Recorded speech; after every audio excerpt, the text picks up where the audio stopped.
We are fixing the nation one conversation at a time. On to our third hour, and this morning we are talking politics. The next conversation is about the need and the call for political dialogue. What does that mean? When you talk about dialogue, people just think about Raila Kibaki dialogue, form a government together. Uhuru Raila dialogue, shake hands. Ruto Raila dialogue, whatever this thing is called, happens. But is that it? Is that all the dialogue that we talk about? Is that what we mean by dialogue in our politics? We're joined by Frank Walukwe. He is the vice chairperson of the Center for Multi-Party Democracy in Kenya, which brings together very many political parties. And this week, they're hosting what they call the People's Dialogue Forum, where it's just about dialogue, and that's why we have him in the studio. Anyway, let's get into our conversation. Frank Walukwe, good morning. Good morning. Karibu sana. Thank you for having me. Yeah, it's good to have you.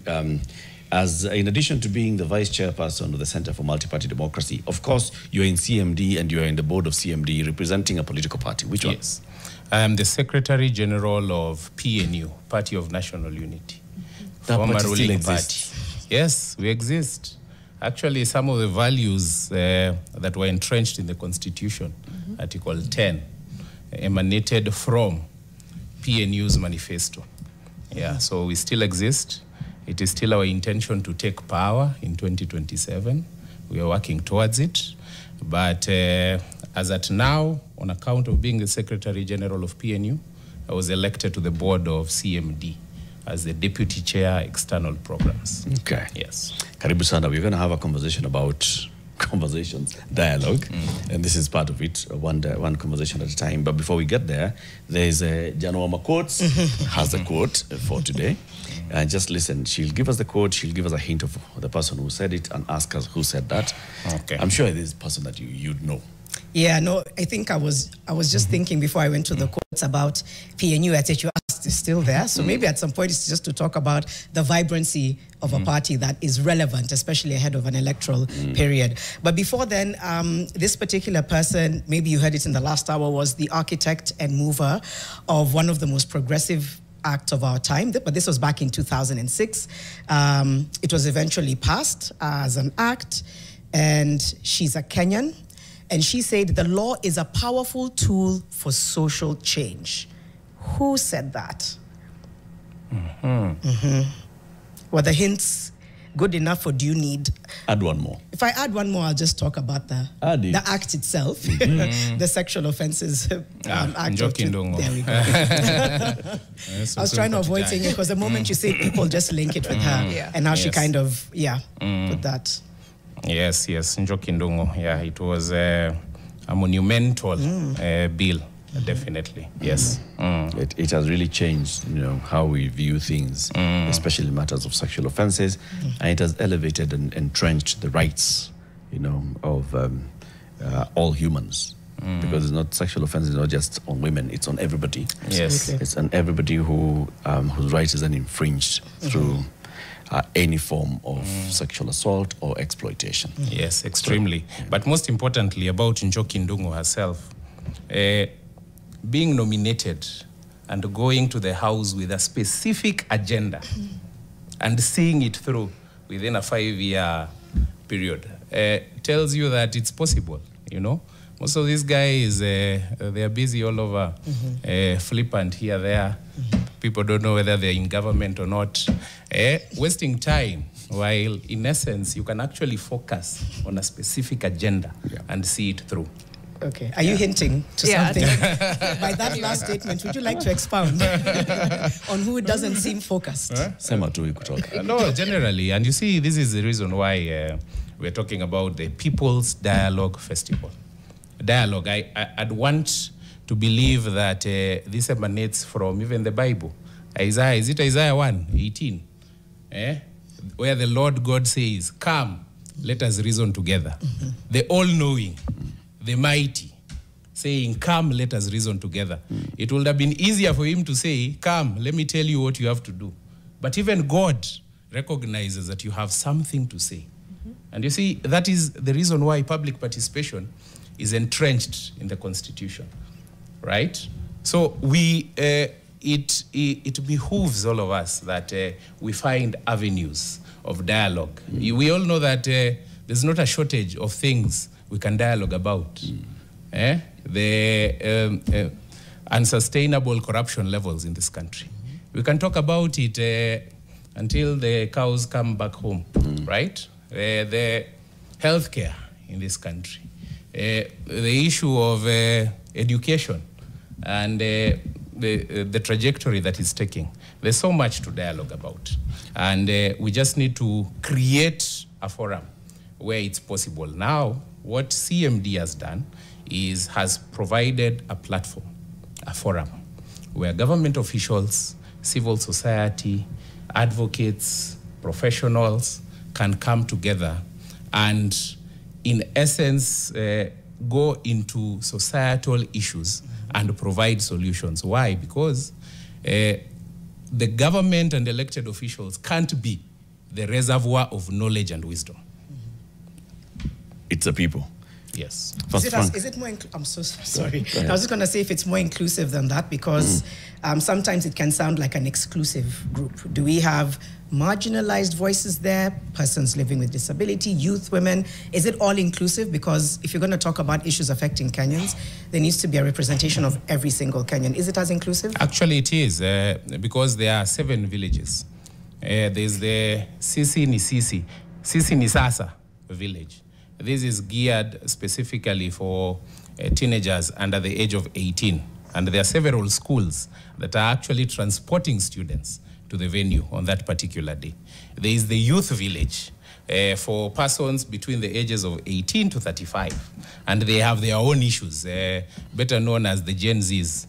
There's a political dialogue village where, of course, people will go into detail about the politics of the day and governance and issues like that. There's even the sexual and human rights village, which, of course, you would know that this has been a thorny topic in the country, specifically with regard to sexual and human rights, right? And there's even it's called the Women's Dialogue Village, where on the last day, the women of this country will congregate and just highlight their issues as best as they know fit, especially taking into consideration the issues of femicides that we've experienced lately. So it's all encompassing. So everyone is welcome, and actually the most important thing is that it's free. So everyone can walk in at any time and so to speak, rub shoulders with their leaders, because they are elected leaders who are going to be coming there. They are political leaders. There are people who work in government, parastatal heads. We even have MPs coming from abroad, from Denmark, from Sweden. So it's going to be very inclusive and encompassing. Right. Yes. We'll get back to the People's Dialogue Forum in just a little bit, but I was hung up on, when I hear Center for Multi-Party Democracy, I see the multi-party bit. I don't see the democracy bit so much. We have multiple parties, fantastic. Do we have a multi-party democracy? I think we're lacking a certain vibrancy as far as the democracy is concerned. People are co-opted, like you said, people don't know whether they're in, they're out, they're in opposition, they're in government, they're in Nina, they're in Azimio, they're in Kenya Kwanza. What's the problem? What is our pain point with multi-party democracy? Why are we not seeing it as vibrant as it could be or should be? I disagree with you slightly. You see, in the Constitution, the framers of the Constitution were so specific on Kenya being a multi-party democracy that they included it therein. Because they didn't want us to go back to the KANU days, where there was chama ya baba na mama, where certain specific people will dictate the democratic angle that politics will take, right? So the mere fact that we have several political parties is already a win, right? So now comes the second part of your question as to the vibrancy of these other political parties, because the truth of the matter is we have 90 political parties in this country. chances are most people can only name only about 10. So the question is, where are the other 80? You know, which then brings even the discussion on PPF, political parties funding, because the Constitution recognizes that in order to ensure that political parties are vibrant, they are supposed to be funded from the funds from the exchequer, right? I think, in my view, that having multiple political parties, whether they are vibrant or not, is already a win. Is it? I think we are already in the right trajectory. That's the reason why, at the very least, you can have Raila and Ruto shaking hands, but there will be a group of other leaders on this other side saying, "Hey, that is them. We are not boarding. We're on this particular side." That's a win we made in 92, though. Have we not made any progress since then? The multipartyism has been a part of us for decades now, 30 plus years. Have we not made it? So if you say that's a win, it is a win, but it's a win we made 30 years ago. So what have we done with that win in the last 32 years? Well, a lot has happened. If you look at it critically, a lot has happened. Even just Kalonzo kupita katikati yao in 2009? 2007, kupita katikati yao, shaking hands and being the vice president. You know, even that shaking of hands in 2008 that stopped the bloodshed. We've come from very far, and we can only go farther. And hence the reason why we need to create several platforms like the People's Dialogue Festival, where people can come together and discuss some of these things. For instance, the main issue right now is IEBC and its constitution, right? Because after IEBC comes into office, what's supposed to follow? The issue of boundary review. The boundary review is going to be a political process. It's not going to be a legal one. Yes, there's a case before the Supreme Court, but it's not a legal issue. It's a political issue. Yeah. And those are things that we'd want the public to be involved in, because they'll have opinions. They'll tell you, maybe this boundary should not pass through this village because it is my grandmother on this other side and I'll remain on this other side. But you know, Frank, as just back to Mariam's question on many political parties. Yes, our constitution, and I'm just referring to it here, Chapter 2, the Republic. Declaration of the Republic. Article 4:1, Kenya is a sovereign republic. 2, the Republic of Kenya shall be a multi-party democratic state founded on the national values and principles of governance referred to in Article 10. So our constitution already guarantees that we shall be a multi-party democratic state. Multi does not say 10, it can be 1,000. Fine. But those ones need to have some value. Yes. Right? So when you talk about, what number again did you give us? How many? 90 political parties. 90 political parties registered in this country. Those are individuals who've just gone and created political outfits. A few of them know about them.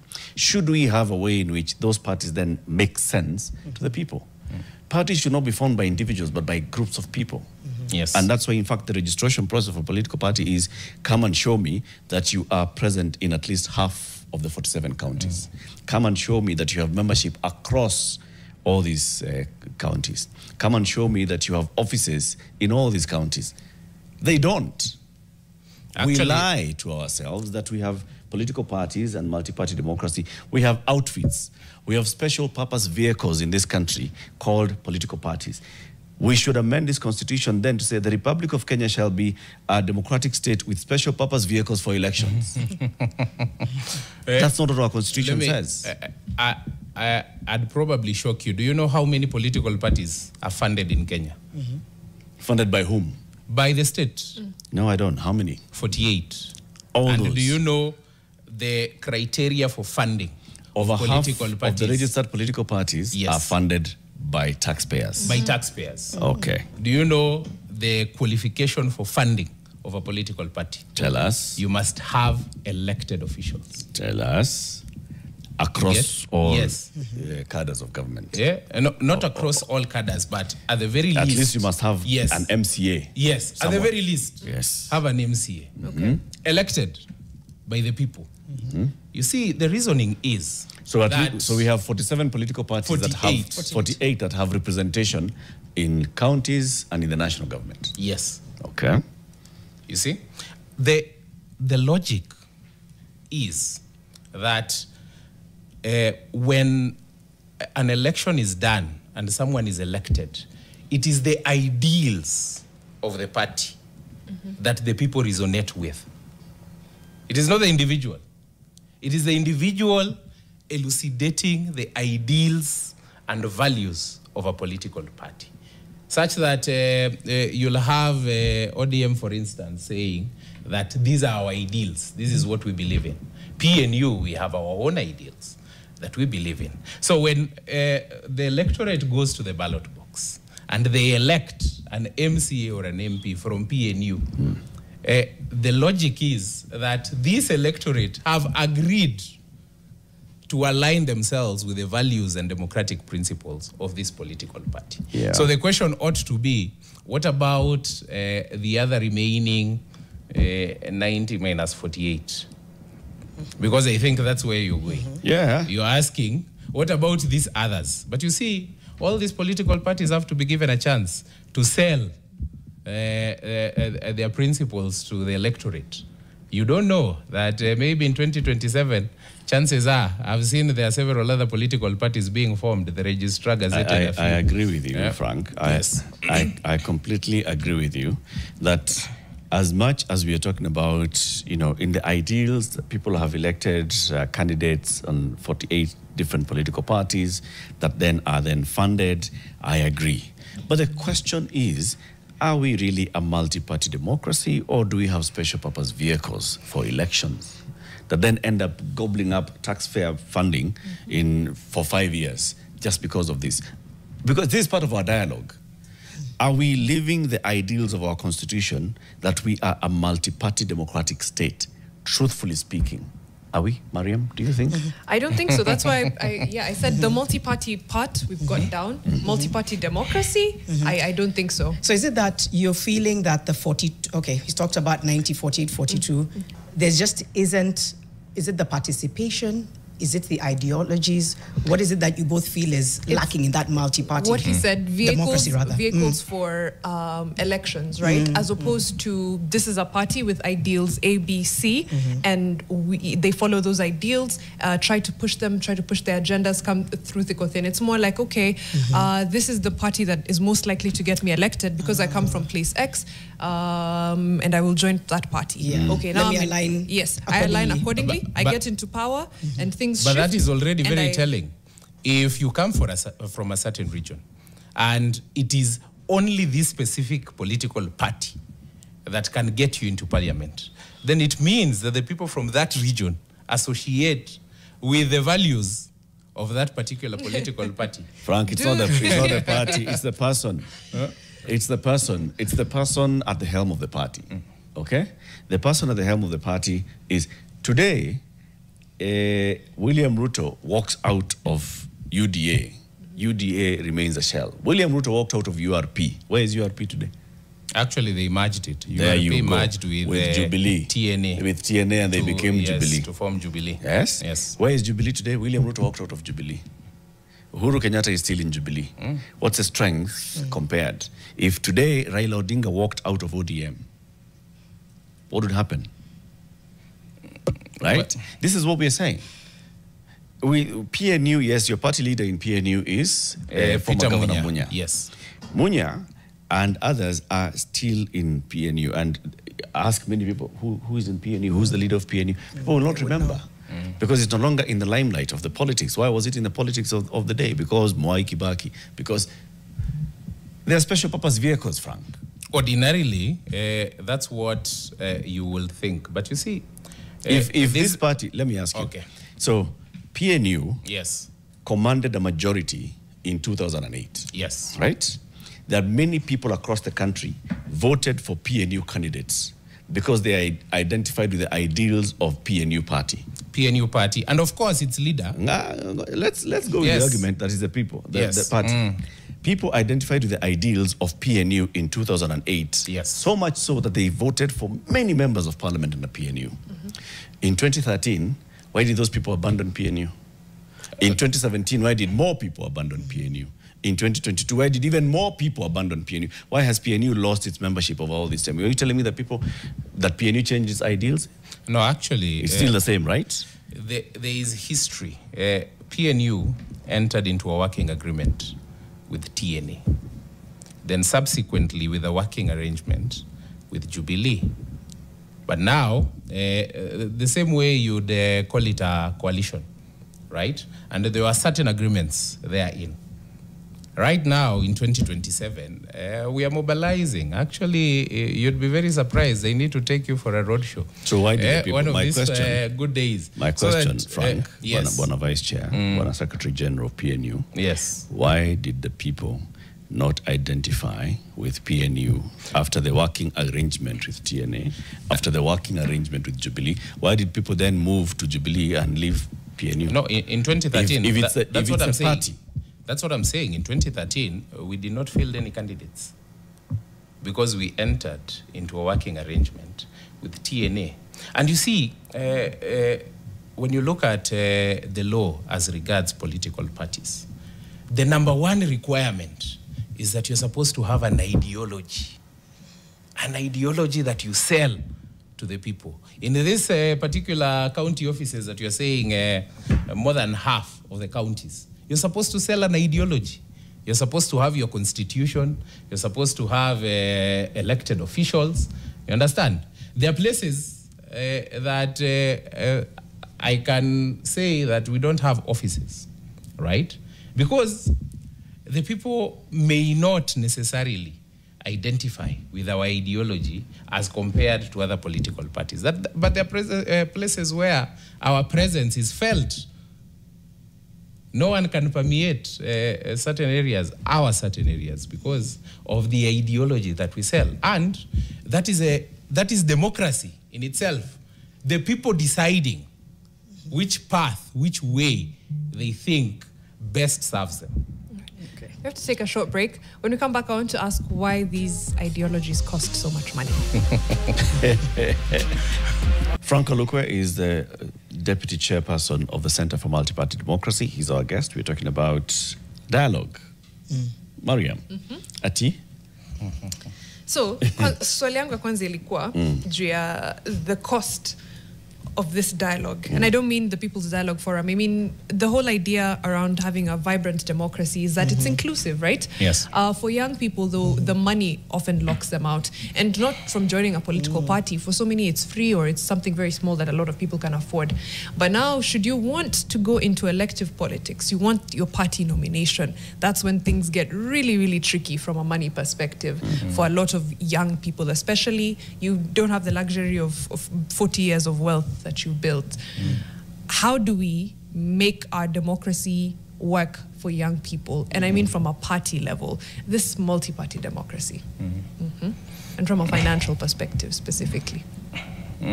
Actually, this goes into the heart of what I will say, dialogue. This is the reason why we have villages dedicated to students still in high school and the youth. You know, because these are discussions that must be had.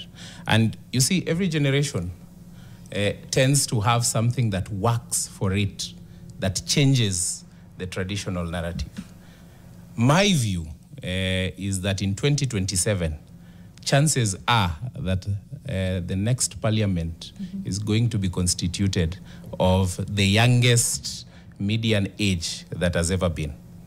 Because if you are an idealist right now, the ground is ripe for you. The people have realized that while there are politicians that might dish out money, they are not the right people to represent them. You see, and these are things that keep on changing. Of course, you can't take away the fact that there are people who have made campaigns about money. And it's a cultural thing. Another thing that we need to discuss, just this unsustainable culture about money opening doors, money leading to impunity, money making people lose sight of the fact that they are state officers, you know. But that can only change if the people decide collectively that they are going to change it. Yes. People can decide collectively, but I think if history hasn't failed my memory, the more vocal you are, the more likely you are to be co-opted. In fact, you're almost left without a choice. We've seen young people start with a certain fire, and before you know it, you're almost told to pick a side. I want to still go into the question that Mariam asked. Before that, though, just getting some feedback on YouTube. I think it's important to hear what people have to say. Bibi Usuni says, let's be honest here, the foundation of our politics is the tribe. This is why regions have its own party leaders from their regions. This is our tribal democracy. Let's work with that for now. Somebody else here, King Anthony, says, the only political party in Kenya which I can say have proven to be befitting of the status is ODM, Wiper, Martha Karua's NARC, Kenya Now, PLP. Somebody else here says, a party is only as substantive as its founding members, the depth, conviction, and genuineness. So a lot of different thoughts here. Others talked about, please, referring to you, PNUSG, needs to tell the viewers and listeners that despite all the many parties in the country, they are all grouped as Kenya Kwanza Coalition, Azimio Coalition, and non-parliamentary parties. That's feedback. Yeah, is that viable? No, legally, yes. They're grouped into, yes, majority, minority, and non-parliamentary parties, yes. So the non-parliamentary parties are the 90 minus 48 political parties. The ones that don't have an elected? Yes, the ones that don't have an elected either MCA or MP or senator or governor or, yes, or the presidency. Yes. So then that means of the 48, they all fall into one of two umbrella bodies. And then thinking now from trying to get a variety of views and a robust democracy, that means you either have ideal Azimio or ideal Kenya Kwanza represented in parliament, right? Not really Azimio. It's either you're in government, which is majority. But the court the other day changed that. But yes, it's either you're in government or you're on this other side. You are opposition, you're not in government. Okay. The only issue is that Azimio was a coalition of 23 political parties. Right now, I will not say that Azimio even exists. I don't know how many political parties they still have. But of course, these are the dynamics of politics as we go along, you see. Because coalitions are usually made pre and post, just immediately before the election and just immediately after the election. Then in the intervening period of 5 years, people just play their part to ensure that they are aligned for the next political process. Yes. When you talk about dialogue as a country, that yes, it's important for, you know, for moments of venting, of reflecting, of, you know, introspecting and retrospecting to happen. Should there be a law that creates such forums periodically that says that every 5 years we shall have 47 assemblies where people meet and talk, and then there'll be a national, you know, sort of like a people's assembly at Bomas where people meet and talk? Because this thing of just having the ad hocs, which is good, but maybe it does not lead us somewhere, where we say that every a period of 10 years, just like we're doing a boundaries review, we shall have then a national conversation. You can organize it from village level, take it out to the county level, then bring it to a national level where interest groups, various interest groups are represented in a forum, but people are just talking and saying, this is what I feel is working. I feel we are losing our values as a people. I feel we are not living according to the ideals of our constitution. I feel that we have made very many strides in terms of, you know, equality in this country, but we still have these gaps to go. All those conversations to happen, and then it means something. We have the same way we're saying every 10 years we shall count our population. Every 10 years we shall review our constitutional boundaries. Should you also have every 10 years we shall have a mandated dialogue? I don't think a law is necessary. Why? Because this is something that is already entrenched in the Constitution. Remember, public participation is entrenched in the Constitution. And the truth of the matter is that in the last 15 years, there has been more citizen engagement and public participation in matters of the state than any other time in the history of Kenya. Right? Right now, you can't even pass a bill without the people being involved. That's why especially professional groups and associations have become very powerful, because then they've become the channel through which professionals give their views with regard to what is going on in the nation. And this transcends from the counties, from the national government to the counties, to parliament, to judiciary. You remember the judiciary the other day had just an open day to engage the public. Yeah. So public participation has become entrenched in governance. And I agree with you, which Yes. is why I'm saying now, in the spirit of the need for public participation, have a structured national dialogue. You see, public participation happens in all these other ways, in which the government is thinking of coming up with a new policy or with a new law, and then it seeks the people's opinion. At what point do the people come and say, this is what we are thinking, and this is how we bring it forward? At what point do we look and say, you know, as a community, these are our needs, and then we structure it in such a way that it becomes policy, it becomes legislation, it funds a program. it influences policy. Yeah. Actually, PDF is borrowed from Denmark. They are the originators of this People's Dialogue Festival, and they borrowed it from Sweden. And in Denmark and Sweden, on these particular days, all the elected officials just come to the streets. You see them in jeans and T-shirts and just engaging the people, finding out what is it that the government can do better, where can they change their ways, what are these issues that they can deal with, you know. The only difference is in Kenya, elected officials sort of want to shy away and run from such kind of engagements, probably because of the fact that the issues that transcend politics in this country are so varied, and chances are they don't have the answers to these particular questions. Because even in this PDF, we would have wanted the president to come. We would have wanted the governor of Nairobi to come. I don't know whether they'll come. They've been invited.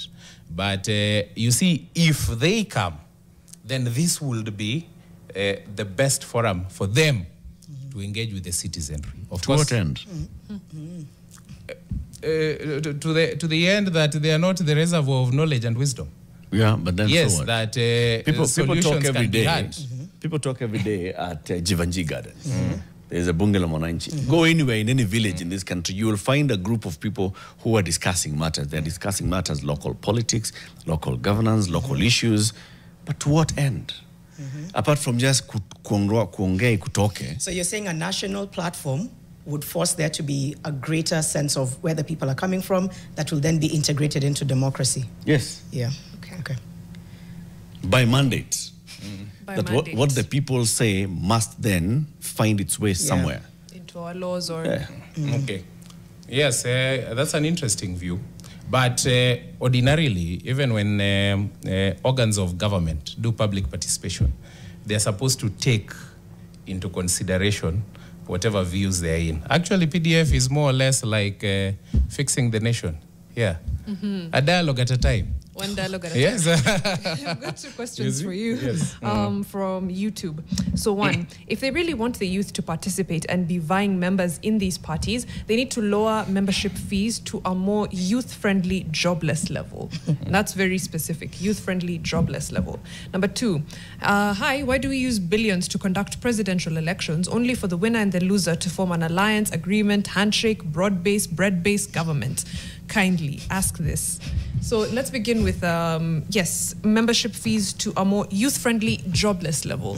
I know because a lot of political parties have very affordable, quote-unquote, fees, but yes, he's been very specific. Actually, some political parties' Entrance is free. Like PNU, go to our website, join for free. come and share in our ideals and ideology. Yes. Once you're in for free and you want to vie for political office, but you don't have the financial muscle, what then? But you see, that is democracy in itself. When we are doing grassroots level nominations, we have told the people, you decide who you want to give the party ticket in the next election. You see, people have to, so to speak, do their best to ensure that they get that ticket, right? We can only limit it to ensure that there is no fraud, that there are no excesses, that I, as a Secretary General, I don't exercise favoritism, right? But ultimately, that decision is for the people. So weighing gear after that? Yes, ukipata party ticket, we support you. Okay, the question on why people vote, I mean, yeah, use billions to conduct elections, but then we always end up with agreements, alliances, handshake, broad-based, broad-based, all of them. Actually, that's a good question that I'd want to ask as well. Okay. You also want the answer. I'd also want the answer because I don't understand how you can have one foot in government PNU taught us and another one I agree. in opposition. PNU taught us this in 2008. 2008, the circumstances were very different. It was necessary. Eric, you know that for a fact. PNU was born out of another party which was called NAC then, right? The candidate for PNU in 2007 had gotten into White House, State House in 2002, and another party called NAC. In 2005, this NAC went and, because they broke up with LDP, he went and formed another coalition with KANU, with Ford people and others, and they created something called the Government of National Unity in 2006. So the founders of PNU basically taught us this thing of tusikubaliane, just come, we shake hands, we move No, on. actually, PNU was formed in 2008. So that was pre. The founders of PNU are the ones That who was had pre. the founders of PNU shook hands in 2006 because those in LDP had moved out and gone and formed ODM. And so Kibaki brought in people from the opposition then to come and join his government. That is the principle that we are talking about here. Why do we elect Kibaki as an ARC person? Then he goes and brings in Akina Nyachai's people into his government. Why do we elect Ruto as president? Then he goes and brings Raila or Uhuru. And he brings, it's the same. It's that same thread. Well, again, PNU was formed in 2008. If my memory serves me correctly, the purpose of the handshake in 2008 was to rescue this country from where it was spiraling to, out of control. So it was very necessary, I think, and that particular government gave us this constitution. That particular government gave us certain ideals that have rescued this country. Otherwise, I think, especially taking into consideration how things are going now, we would have been in a much, much worse state. There's a Bibi Usuni on YouTube. PDF is an urban forum and the majority of Kenyans live in the counties. Kenya has moved from a highly centralized system, yet some of these programs are always in Nairobi. He says, get real, people. Yeah, PDF has been in Nairobi for the past couple of years, right? Yes. Yeah. Actually, that is something that had been taken into consideration initially. So there are breakaway versions of PDF that have been conducted in the counties. There was one in Meru, there was another in Kisumu, Mombasa. Of course, on account of financial capabilities, excuse me. Bless you. On account of finances, we've not been able to cascade it down to every county. We are not government. Our funding comes from member political parties, and it is the political parties that ensure that this is possible. So yes, I agree that significantly, the festival has been done in Nairobi, but we have attempted as much as possible to ensure that it cascades down to the counties. Brings me back to my point. Let it be taxpayer funded. Let it be a mandate that there will be a state-facilitated national dialogue over 5 years, over 10 years, that then leads up to something. Because just like other people are asking here, to what end? We talk too much in this country. It's not a bad thing to talk, but part of the reasons why we have frustrations is because we feel that we have talked and we don't see the result of it. Right. We meet, we talk. Tukutana tena kwa mkutano, we talk. Oh, next week We talk. Yeah. Oh, talk. And then what? And now we're at that point where people are completely done with that. People may have expressed frustrations before. Right now, I think we're at that cusp of we're actually solidly done with talking. We need proper action. And I think a lot of platforms, whether it's PDF and all, have to be alive to that. Because sometimes it's very tempting to do the same thing over and over again. But I think for the first time in a long time in our country, we can't afford to do the same thing over and over again. Janet, we can't afford to be tired of talking. We can't afford not to talk. You've had, I'm a lawyer, and we say that justice must not only be done, it must be seen to be done, and that each and every person has the right to be heard. That is the rule of natural justice. It is fundamentally important that anyone who has a view, irrespective of how many times you're going to express it, you must always have that opportunity to talk. There is a diplomat who said that every time you talk, even if briefly, bullets stop flying. That's how important having a conversation is. And that's why I have likened PDF to fixing the nation. Because while there are so many ideas out there on how to better governance, at some point, at some forum, then one of these ideas, yes, might actually lead to something. So you always talk. Talking is not bad. Always talk. Hata ukiwa shida nyumbani, ongea. You should always talk. The question was to what end? How do we make sure that as we talk, then it leads somewhere? Then that we are moving towards a result. Like how do we track what we are saying? How do we account for what we are saying? How do we bring it to fruition? How do we, for example, say that the last year's PDF has now brought about these results, or this year's PDF? How do we know that what people talk about in all those villages this year is going to lead to something? And you see, the good thing about such kind of participation of the people is that if these resolutions are being offered on the table and the government does not bite, then it leads to the tectonic shift mindset-wise of the electorate. You see? So it's not, there's no loss in having such kind of discussions. You see? Because ultimately, someone will have to take into consideration, if you won't listen to the people, then when your term is over, then the people will get someone else who will listen to them. Right. Yes. Frank Walukwe, CMD Deputy Chair, asante sana for joining us today. Thank you very much. Conversation.